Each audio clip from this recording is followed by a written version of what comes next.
Probably no better time to talk about the economic travails in our country than today with all that's happening. Let's take a look at the national debt. When you go home, go to your computer and you can look up the national debt, and you'll see that as of 18 September, it was $9.6 trillion.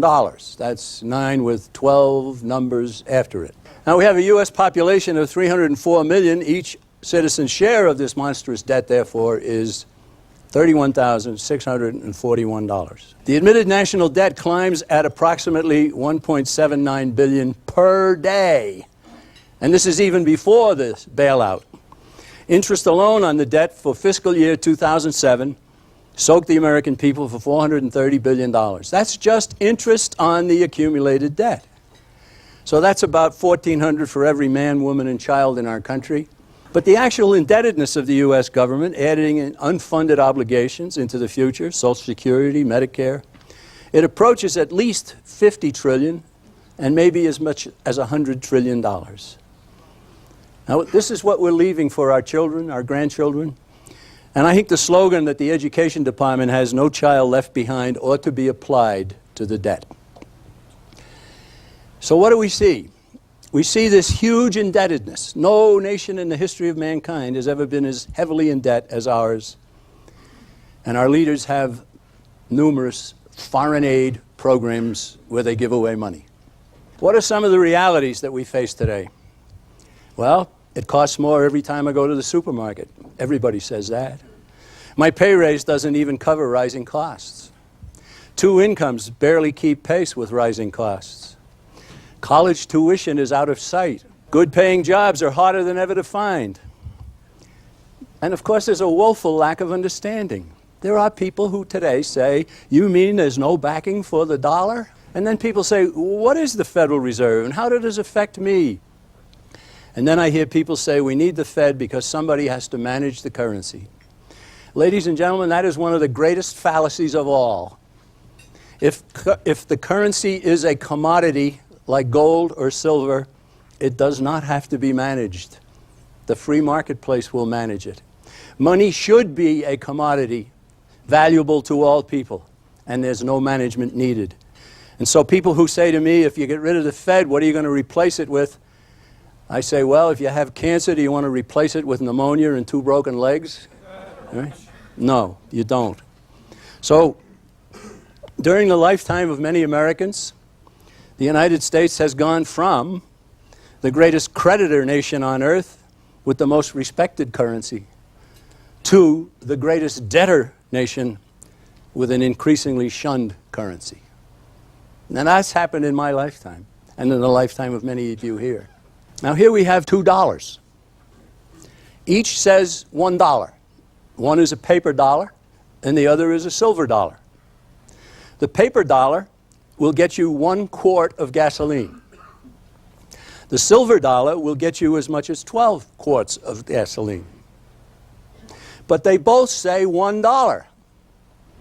Isn't a dollar anymore? The answer is no, it's not. A silver dollar is worth 12 times and maybe more than the paper dollar.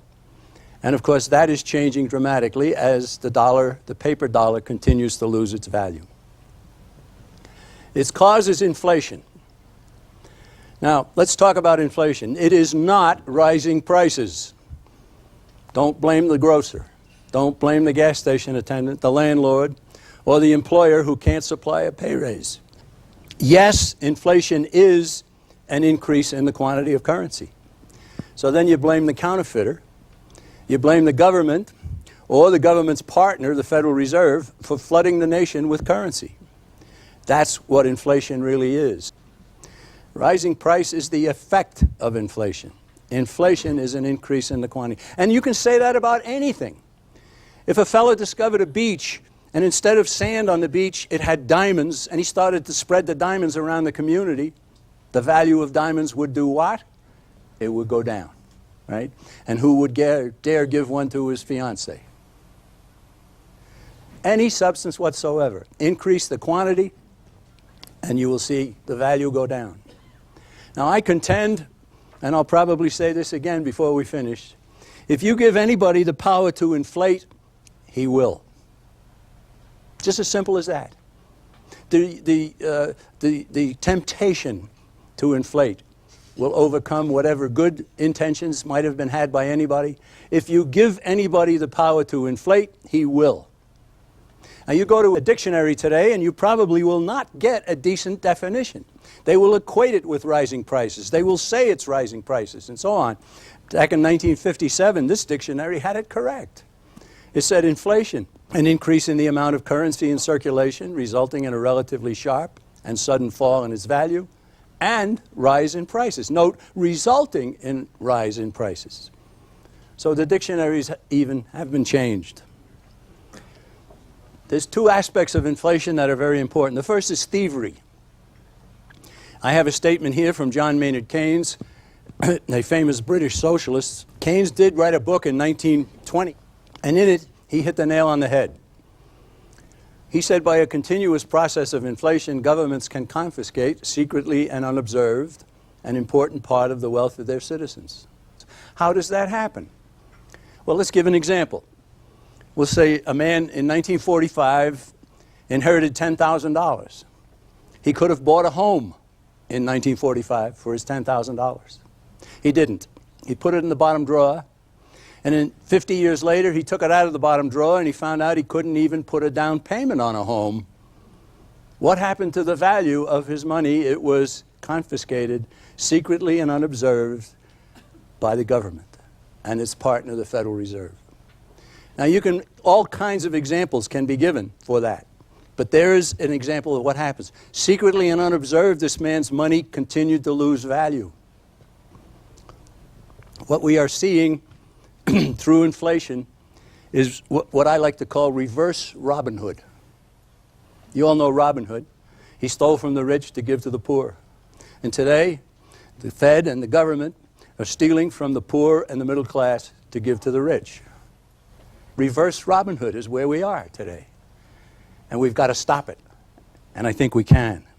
But inflation is not only thievery, inflation can destroy a nation. In 1946, Henry Hazlitt wrote a book, and in it he said, inflation tears apart the whole fabric of stable economic relationships. It drives men toward desperate remedies. It leads men toward demand totalitarian controls. It ends invariably in bitter disillusion and collapse. Now I put a chart up here of the value of the Reichsmark in Germany. As some of you probably know, at the end of World War I, the German people it was demanded of them that they pay reparations for what the war had accomplished and the destruction that had been wreaked. So the German government, in order to pay off, started inflating the currency. And you look at the top of this chart, you see it says $1 US converts to, in January of 1922, 189 Reichsmarks. And then it went to 303, and then 1,800, then 7,000. And you can see it gradually going up, up, up, up. And finally it went in October of 1924 to 4.2 trillion Reichsmarks for $1 US. And at that point, the German government just reclassified the currency, and they said 1 trillion Reichsmarks is now one new Rentenmark.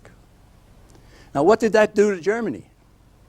Well, the people lost their homes, they lost their farms, they lost their business, and they became very bitter. Can it get that bad here? Ladies and gentlemen, look at that chart. Can we suffer the same problems? Yes. And what happened in Germany? Go back to what Hazlitt said. He said it leads men to demand totalitarian controls.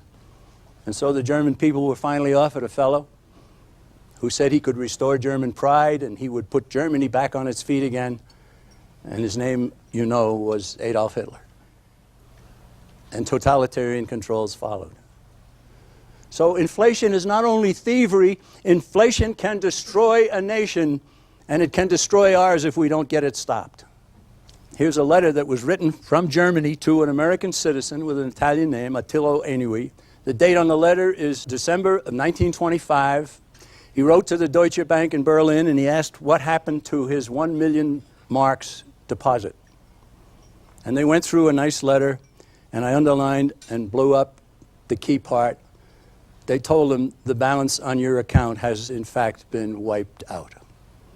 Can that happen to your balances? And mine? Yes, it can. Let's talk about money for a bit. There's three kinds of money. Only three kinds of money. The first is commodity money. And it can be gold, it can be silver, it can be coins or bars, it can be platinum, it can be something else.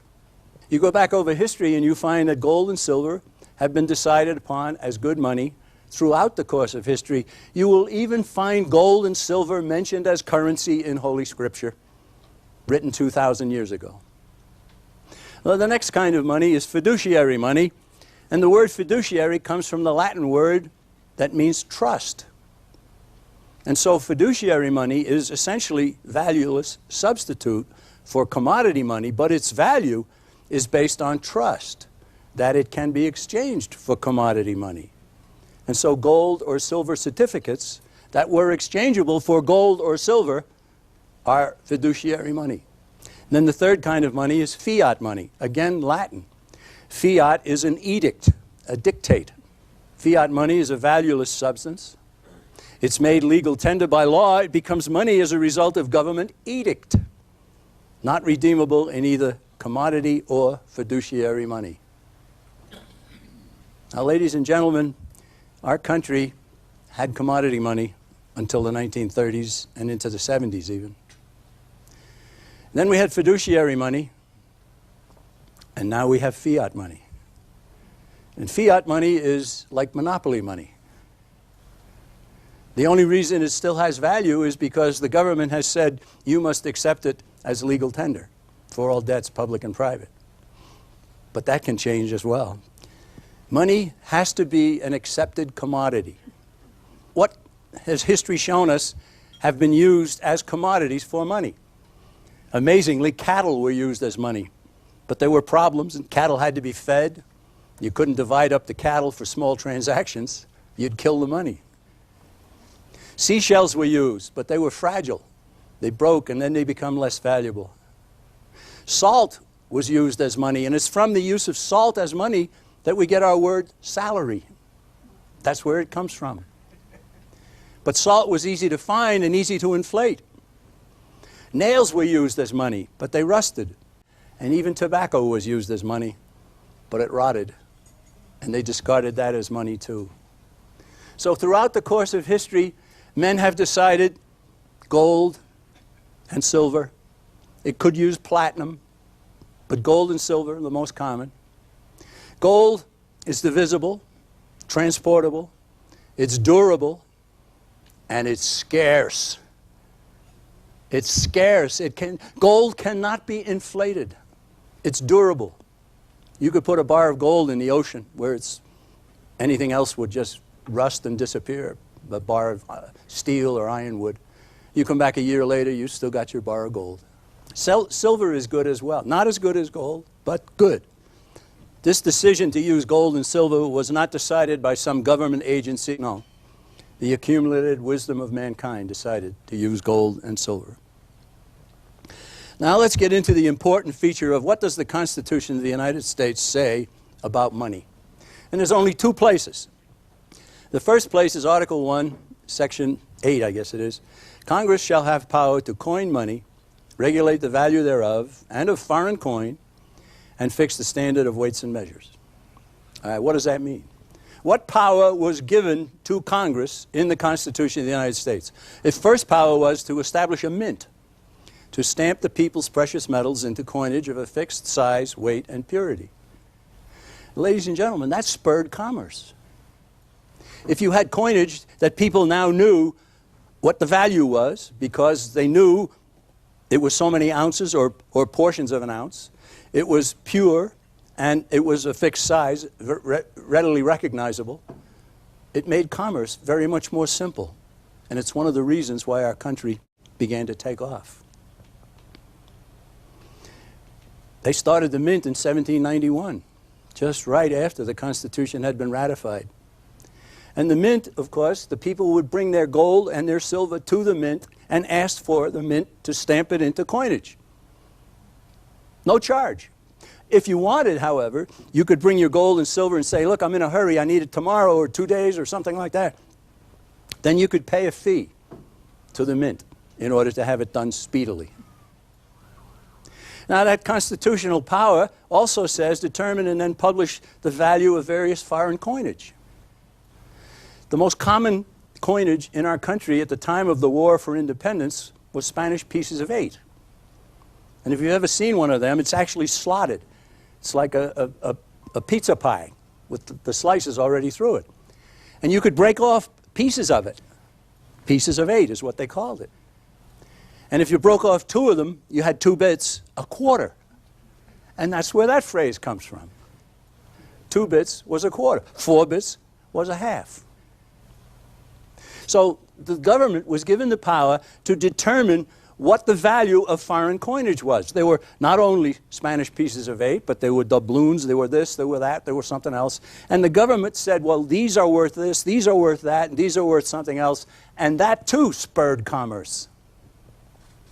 And finally, the government was given power, the Congress, the power to create a standard of weights and measures to facilitate normal transactions.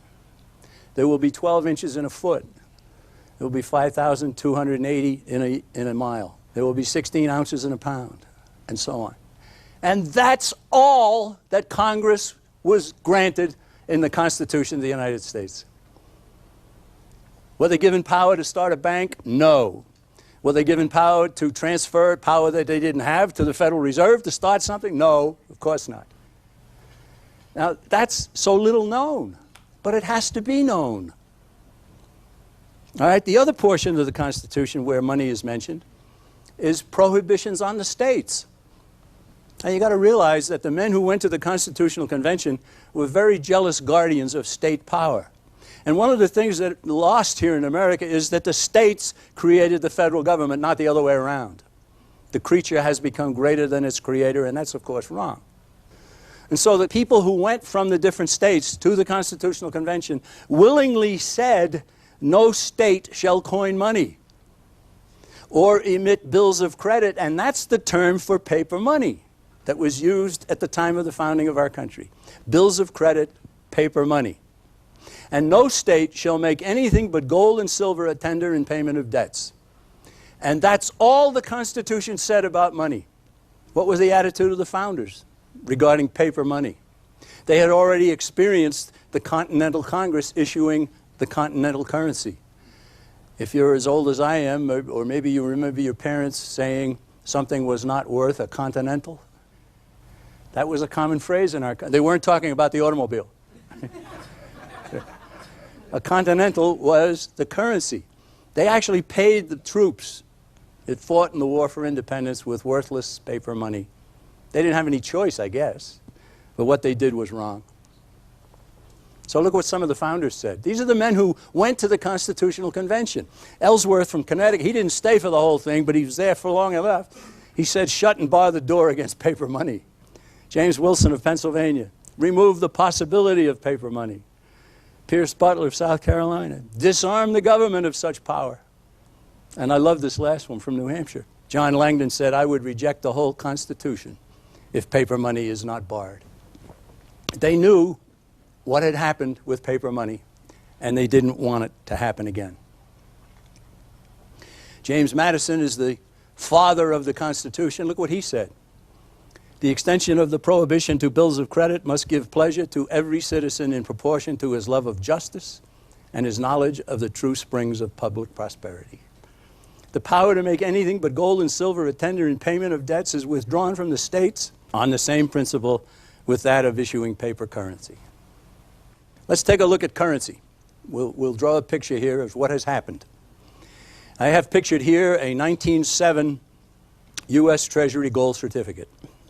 It actually says on it, this certifies that there have been deposited in the Treasury of the United States $10 in gold coin payable to the bearer on demand. The finest paper money the world has ever known. American currency that used to be known as good as gold was because of this. In 1933, President Roosevelt took us off the gold standard. He barred the American people from owning gold. He asked the American people to turn in their gold for paper certificates. 90% of the American people did. The promise was that as soon as we get out of the Depression, we'll give you back your gold. Didn't happen. Didn't happen, did it? So those gold certificates went out. We went then to silver certificates. 1935. It was 1933 when President Roosevelt did what I just said. Now these were also U.S. Treasury notes. And it says on the top, this certifies there is on deposit in Treasury of the United States of America $1 in silver, payable to the bearer on demand. And that was good money. But that disappeared courtesy of Lyndon Johnson in 1968. So let's go back now. The Federal Reserve was begun in 1913. And 1 year later, the Federal Reserve began to issue its own currency. Now this one's dated 1928, but a similar bill could have been put up here from 1914. And up here in the top it says, redeemable in gold on demand at the United States Treasury or in gold or lawful money at any Federal Reserve bank. Now keep in mind that until 1933, gold certificates were still functioning, still being distributed. And these had to compete with the gold certificates from the Treasury. And so the Federal Reserve was very, very careful in saying that, yeah, their notes are also redeemable in gold. Until President Roosevelt took us off the gold standard. Then we went to the next kind of Federal Reserve note. And this one says up here, this note is legal tender for all debts, public and private, and is redeemable in lawful money at the United States Treasury or any Federal Reserve bank. Then there's the famous story about the fellow who took a $20 bill to a bank. And he put it up on the counter and he said to the girl, tell her, he said, yeah, yes, miss, I'd like some lawful money, please. And she said, what do you want, 2 10s or 4 5s? And he said, no, if you give me those, they also say it's redeemable in lawful money. If it's redeemable in lawful money, it can't be lawful money. I'd like some lawful money. And he smiled. And she went and got the boss. The boss came out and said, sir, what can I do for you? I'd like some lawful money for my 20, thank you. What is it that you consider lawful money? He said, gold. Sorry, can't give you gold. It's against the law. Thank you very much. Give me back my 20. You've proven my point, and out the door he went. So the Federal Reserve decided then they wouldn't say redeemable and lawful money anymore. And this is what you have in your pocket or purse today. And it says this note is legal tender for all debts, public and private, redeemable in nothing. Nada, zilch. The amount of which, the value of which, the interest rates on which are set by a private agency called the Federal Reserve that is beholden to no one. Imagine. And just in my lifetime, we've gone from the finest paper money the world has ever known to totally irredeemable fiat currency. Now, it's not valueless today. We will still accept it for your lunch.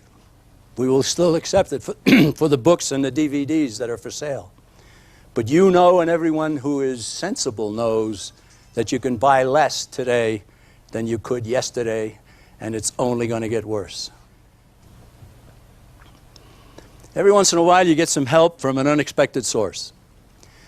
In 1993, January, National Geographic magazine published an article called The Power of Money, written by one of its editors, Peter T. White. And in his article, Mr. White relates that he had just been told by a Fed official that the Fed had purchased $100 million in Treasury bills from some securities dealers. He related his exchange with the Fed official as follows. Peter White said, where did the Fed get that $100 million? We created it, a federal official tells me. He means that any time the central bank writes a check, so to speak, it creates money. It's money that didn't exist before, he says. Is there any limit on that? And the Fed official says, no limit, only the good judgment and conscience of the responsible Federal Reserve people. Sleep well, my friends, sleep well. Where did they get that vast authority? He said, it was delegated to them, Federal Reserve Act of 1913, based on the Constitution, Article 1, Section 8, Congress shall have power to coin money, regulate the value thereof, which is a bald-faced lie, and that Fed official may have even believed that. I don't know. I don't know who he was.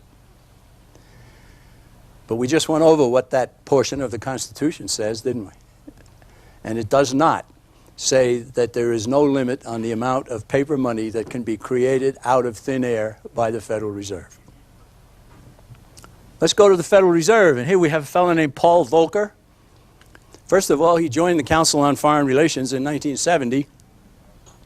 And if you don't know about the Council on Foreign Relations, please find out about it. We have the book, The Shadows of Power, over there. These are the people who run our country. The Shadows of Power will tell you who they are and how they operate. In 1979, he was named to be the head of the Federal Reserve. During his testimony to Congress, they have a quasi-relationship with Congress. He said, the standard of living of the average American has to decline. I don't think you can escape that.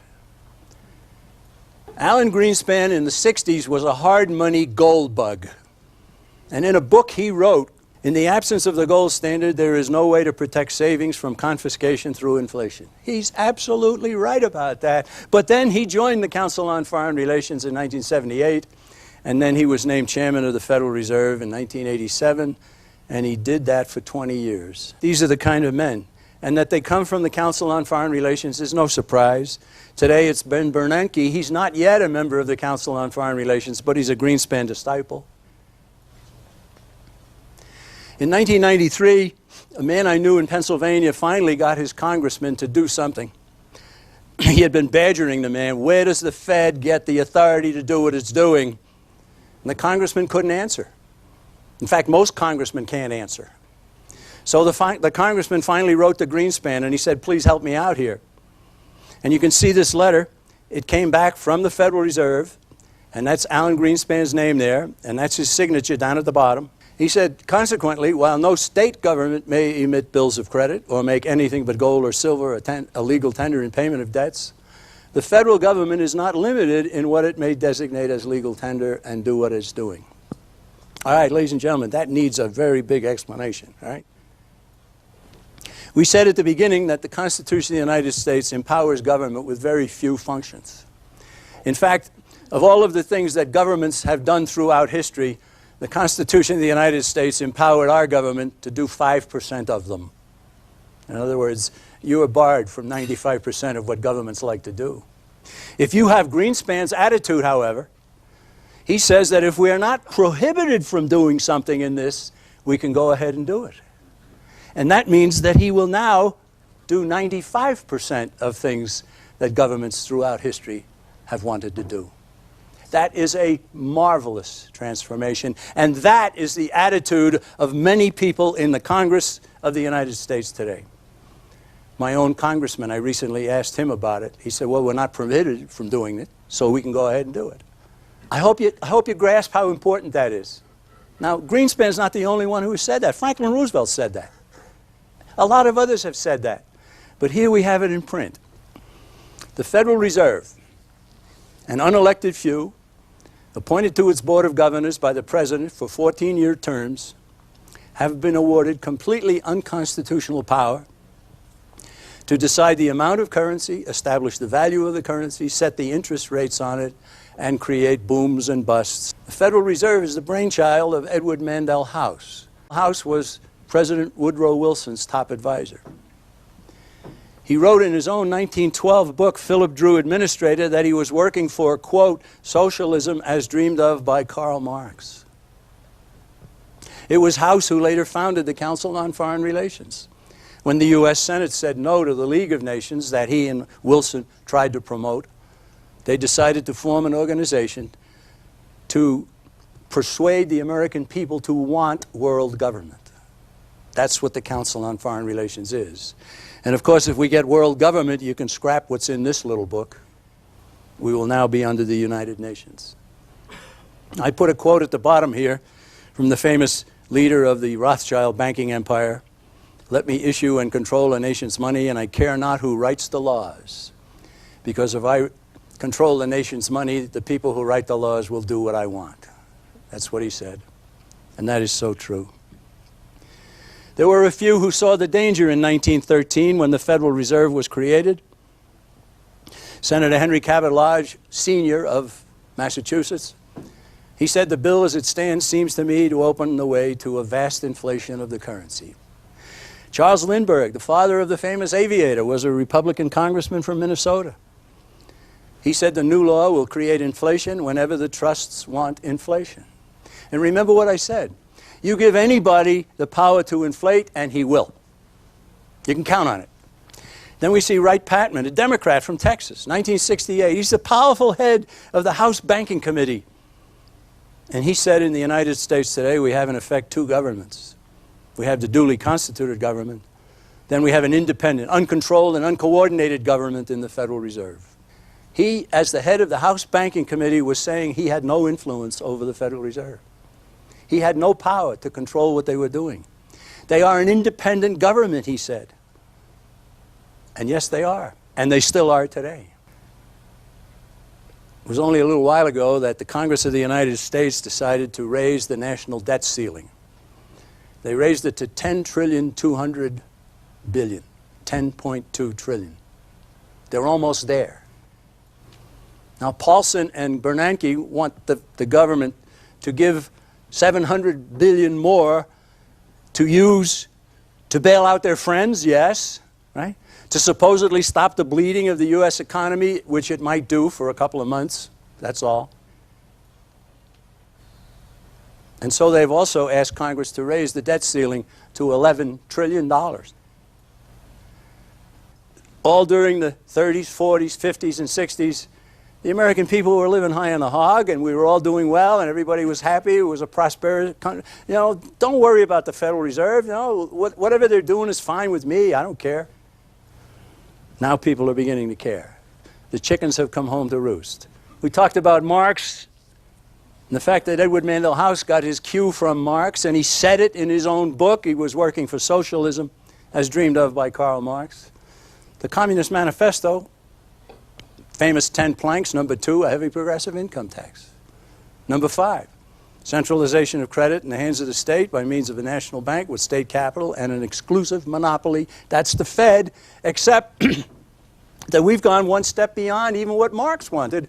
He wanted it in the hands of the state. Ours is in the hands of a private entity known as the Federal Reserve. You've all seen an individual tax return, so let's talk about income tax for a while. It accounts for 40% of government revenue. Where does the other 60% come from? Well, it comes from legitimate taxation. There is a form of taxation in the government, excise taxes and so forth. And it comes from borrowing. Now, if they borrow, where do they borrow from? Right now, they're borrowing from China. They're borrowing from China. Communist China. Richard Nixon dignified the Chinese, and the Chinese have taken advantage of the dignity supplied, and now they are the United States creditor. And so the billions and billions that China is lending to the United States has put our nation in another noose. Now go back to what happened regarding money.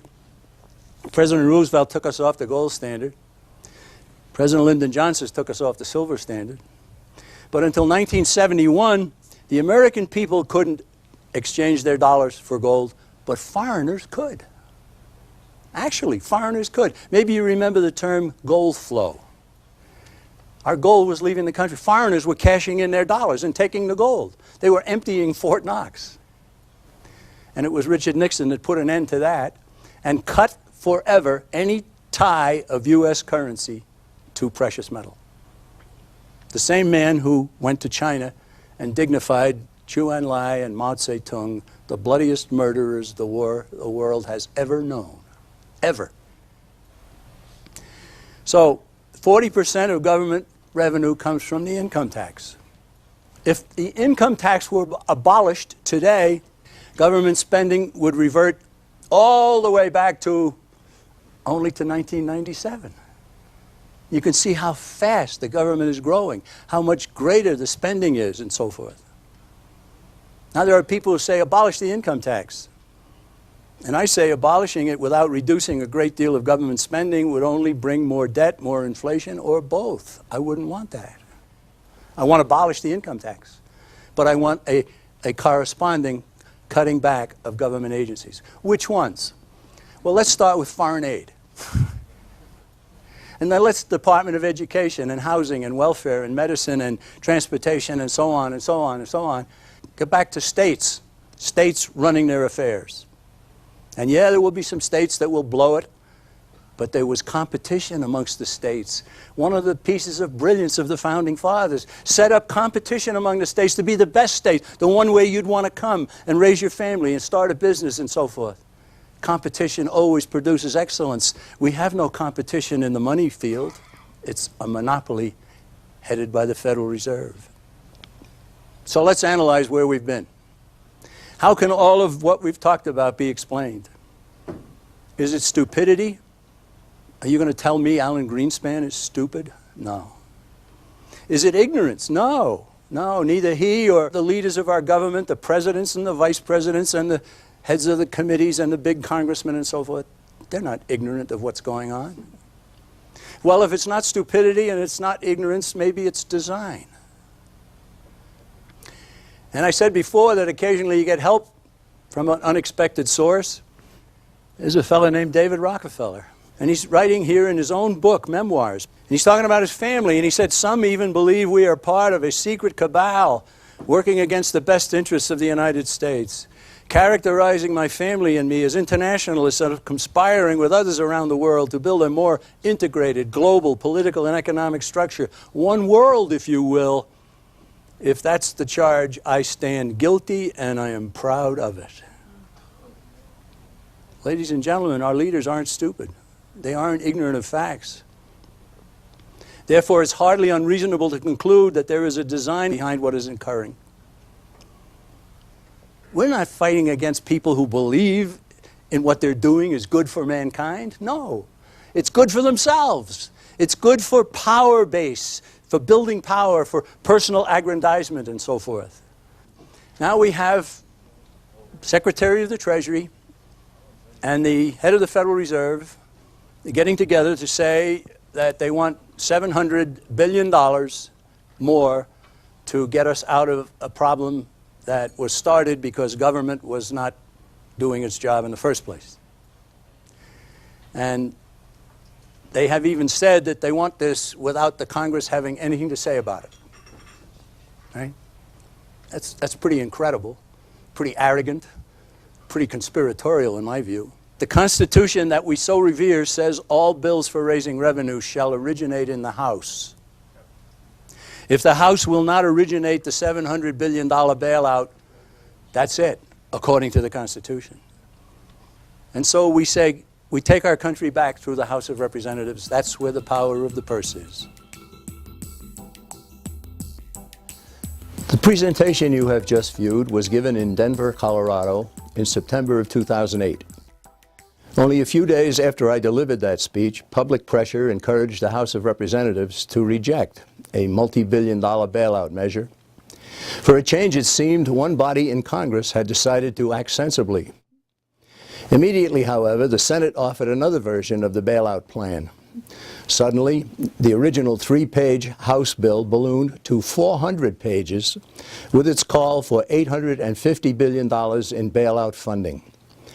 Then, by a slim majority, the House reversed course and approved the revision created by the Senate. Wall Street and its friends in Washington cheered. Headlines in the New York Times reported what followed. Tremendous sums of money were speedily created out of thin air by the Federal Reserve. Even the New York Times accurately reported what was occurring. The first appeared as a lead article on page 1 for November 26, 2008. You can see the headline about the creation of $800 billion. Where did that money come from? The first sentence in the article tells us, quote, the Federal Reserve and the Treasury announced $800 billion in new lending on Tuesday, sending a message that they would print as much money as needed to relieve the nation's crippled banking system, end quote. Let me emphasize the word print. This is inflation gone wild. This second article appeared on March 9, 2009, about 3 months later. Its headline tells the story more directly. Fed will inject $1 trillion more to aid economy. The second paragraph of the article states that the Fed will buy securities, quote, as a way of getting more dollars into the economy, a tactic that amounts to creating vast new sums of money out of thin air, end quote. The money, we were told, would purchase mortgage securities and bonds. Beneficiaries included mortgage giants Fannie Mae and Freddie Mac, whose total cost to the American people has been pegged at approximately $300 trillion. The U.S. federal government should never have been in the mortgage business to begin with. All of this newly created money lowered the value of all existing dollars.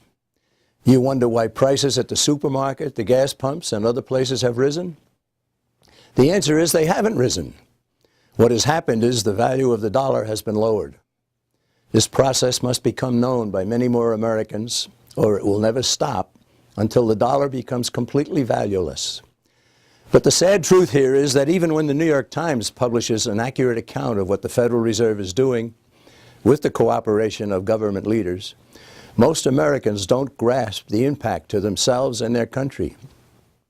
Obviously, many more fellow Americans have to become aware of what inflation truly is, what the Federal Reserve is doing, and what must be done to stop the entire process that amounts to thievery and the potential to destroy our country. When I delivered my speech in September 2008, the admitted national debt stood at $9.6 trillion. Slightly over 2 years later, the debt had skyrocketed to $14.5 trillion. It is rising at the rate of several billion dollars per day. And none of the figures I have just noted include the enormous cost of unfunded liabilities for Social Security, Medicare, etc. There is no money in the federal treasury to fund these programs. The burden for them is being left to young Americans who have absolutely had nothing to say about this monumental indebtedness. While all of this has been going on and our nation found itself plunged into a deep recession, voices have been heard both here in the United States and elsewhere calling for global governance and global currency and global trade pacts. Some so-called experts have boldly announced that they want a new world order with world currency issued by the United Nations. What would the new world order mean for each of us? It would mean an end to free enterprise in favor of socialistic control of our nation's economic life and the abolition of private ownership of property. It would mean replacing the type of government given us by our nation's founders with submission to a world government. It would mean the cancellation of the Declaration of Independence and the casting aside of the U.S. Constitution. Could the destruction of U.S. currency really spur all of this? Sad to say, the answer is yes. And just as the German people responded to the destruction of sound money by turning to a totalitarian leader, many frustrated, angry, and impoverished Americans would similarly clamor for not only a new leader, but a world leader. We can't let this happen. So what can we do about all of this? 1, competing currencies must be established. The legal tender law that confers legitimacy only on Federal Reserve notes must be repealed. The monopoly status the Federal Reserve enjoys has enabled it to inflate the currency at will, debasing its value and robbing the poor and middle class of purchasing power and the value of their savings and investments. Once the Fed's currency is given needed competition, sound money based on real commodities such as gold and silver will emerge and drive out the Fed's backed-by-nothing fiat money. 2, along with the introduction of sound money, a corresponding reduction in taxes and government spending must take place. Congress especially, but state governments as well, must be pressured into fiscal responsibility. As long as governments are allowed to spend wildly, the federally backed inflationary spree will continue to finance deficits. Or there will be more borrowing from China and elsewhere, or both. As fiat money is being replaced by sound money, Congress should be urged to abolish the Federal Reserve. Not overnight, but as soon as sound money has taken the place of the unsound Federal Reserve notes. Congress started the Federal Reserve, Congress can end it. 4, state legislatures should pass resolutions urging Congress to take necessary action regarding sound money, cancellation of the legal tender law, termination of the Federal Reserve, and abolition of numerous unconstitutional departments and agencies.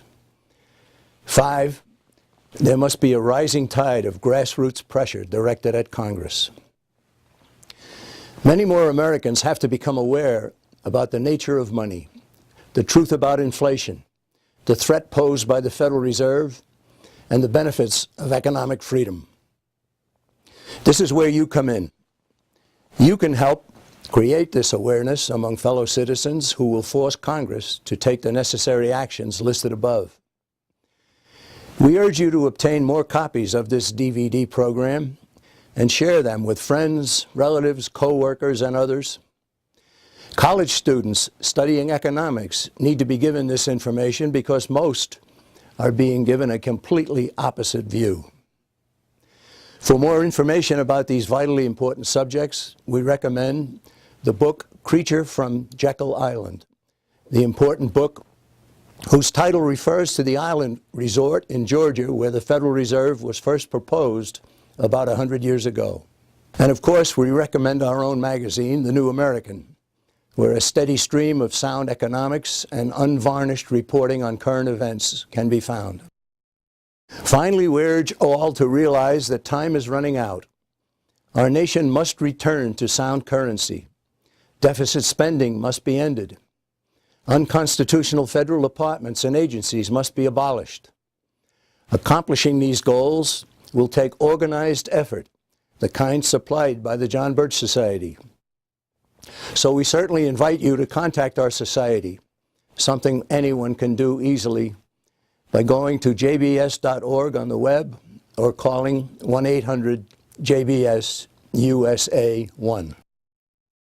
Thank you for listening. For your own sake and the sake of today's children and generations to come, please decide to get involved. Your country needs you in this fight for freedom. God bless you, and God bless America.